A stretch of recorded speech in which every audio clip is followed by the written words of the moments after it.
महाराष्ट्राचा आराध्य दैवत छत्रपती शिवरायांना मानाचा मुजरा करतो। महाराष्ट्राची कुलस्वामिनी आई तुळजाभवानीच्या चरणी नतमस्तक होतो।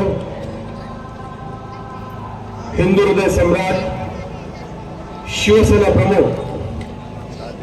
सन्माननीय वंदनीय पूजनीय बाळासाहेब ठाकरे यांना अभिवादन करतो। शिवसेना नेते महाराष्ट्र राज्याचे उपमुख्यमंत्री सन्माननीय एकनाथजी शिंदे साहेब यांना सादर प्रणाम करतो। संपूर्ण कोकणात नव्हे तर साऱ्या महाराष्ट्रामध्ये ज्यांनी स्वतःची ओळख कार्यसम्राट आणि ढाण्या वाघ म्हणून मिळवलेली आहे ते तुमचे आमचे सर्वांचे प्रेरणास्थान, खेड तालुक्याची शान आणि महाराष्ट्राच्या राजकारणातील एक मोलाचे पान सन्माननीय रामदास भाई कदम या खेड दापोली मंडणगड विधानसभेचे सन्माननीय आमदार, महाराष्ट्र राज्याचे गृहराज्यमंत्री सन्माननीय योगेशदादा कदम या मंचावर उपस्थित शिवसेनेचे जिल्हा प्रमुख सन्माननीय शशिकांतजी चव्हाण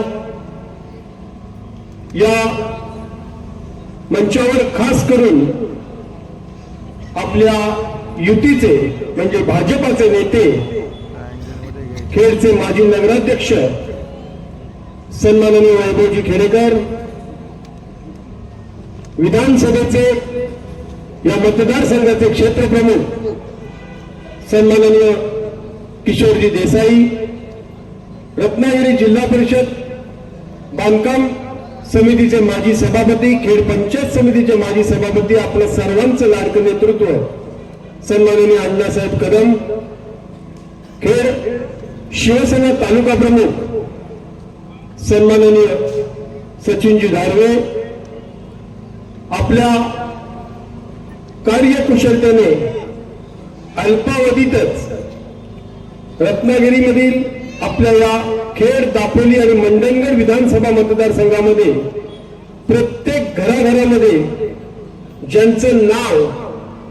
आज भावी नेतृत्व म्हणून घेतलं जातं त्या आपल्या सर्वांच्या लाडक्या श्रेयाताई कदम या मंचावर या ठिकाणी उपस्थित याच निवडणुकीचे निवडणूक प्रमुख सन्माननीय मिनारजी चिखले, शहर प्रमुख सन्माननीय कुंदनजी सातपुते आणि नगराध्यक्षाच्या उमेदवार आपल्या सर्वांच्या सुपरिचित अशा माधवीताई भुताला, आमच्या युवती सेनेच्या जिल्हा प्रमुख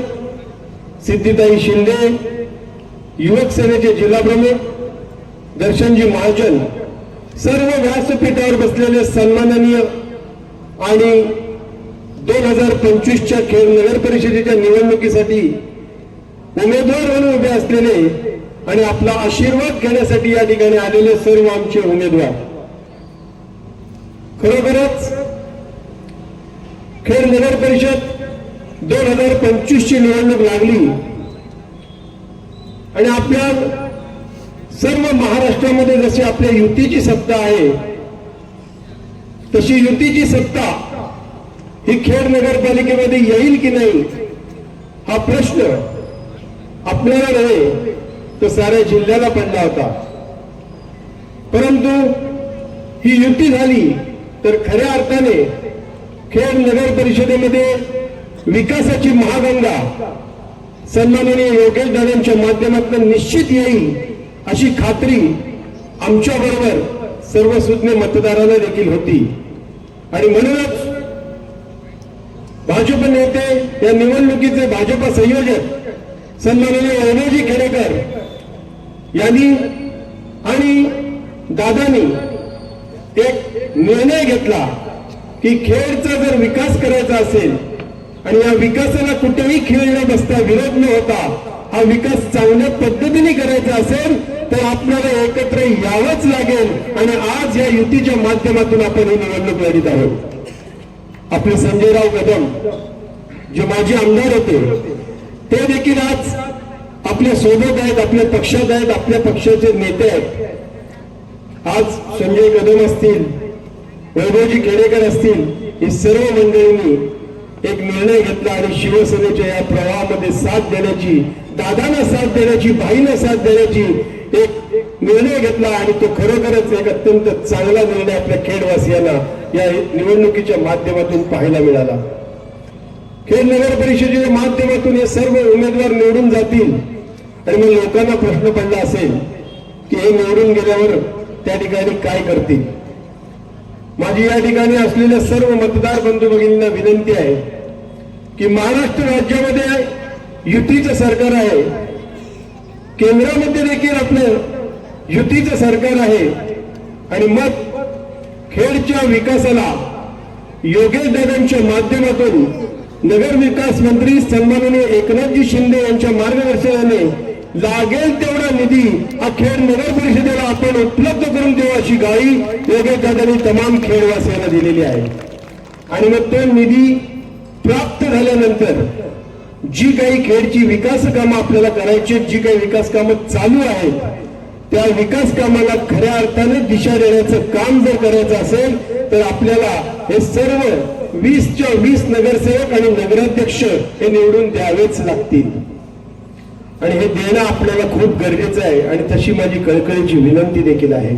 की जेव्हा पूर्णपणे सत्ता आपल्या हातात असते, नगराध्यक्ष आपल्या पक्षाच्या सोबत असतो, नगराध्यक्ष सत्तेच्या सोबत असतो, नगराध्यक्ष आमदारांच्या सोबत असतो, नगराध्यक्ष मंत्र्यांच्या सोबत असतो, त्यावेळी खऱ्या अर्थाने आपल्या शहराचा विकास हा कानाकोपऱ्यातून व्हायला सुरुवात होते आणि खरोखरच खेड म्हणजे एक चांगलं मॉडेल या ठिकाणी आपण निर्माण करू आणि या मॉडेलचा आदर्श सारा महाराष्ट्र घेईल ही दादांच्या माध्यमातून ग्वाही मी आपल्या खेडवासियांना देतो. आणि हे सुंदर मॉडेल तयार करण्यासाठी येणाऱ्या 2 डिसेंबरला, उद्या मंगळवार 2 डिसेंबर सकाळी सर्वांनी लवकरात लवकर मतदार केंद्रावर जा. आदरणीय भाईंचं जे पूर्ण सत्तेचं स्वप्न नेहमी पाहत आले, भाई आमदार असताना, भाई मंत्री असताना 17-0 असं नगरपालिकेमध्ये आपलं सरकार असायचं, सत्ता असायची. आज भाईंचं स्वप्न दादांना पूर्णत्वास न्यायचंय आणि ते स्वप्न पूर्णत्वास नेण्यासाठी उद्या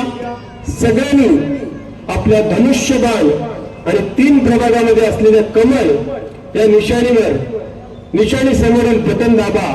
आणि आपल्या सर्व उमेदवारांना भरभरून निवडून द्या आणि दादांचं